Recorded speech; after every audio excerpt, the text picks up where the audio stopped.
How to hold your sword. The southern sword is different than normal sword. So make this vertical and your right hand open all the way close to your handle and grabbing it all the way on top part of the handle like that. This is for right hand. Let's see the left hand. So your left hand all the way open, your thumb and just got handle on the top part and your finger and opening. So grabbing on the handle. Then put your sword on your waist. Your left hand holding your sword, you're standing straight, feet together, stay tall, open your chest.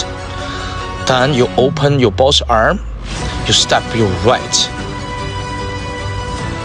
Right hand back, left hand in front, and you push your hand together, your right hand to left.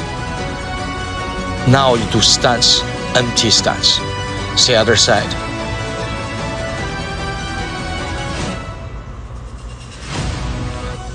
Empty stance, you don't need very low, but if you can go lower, that'd be great.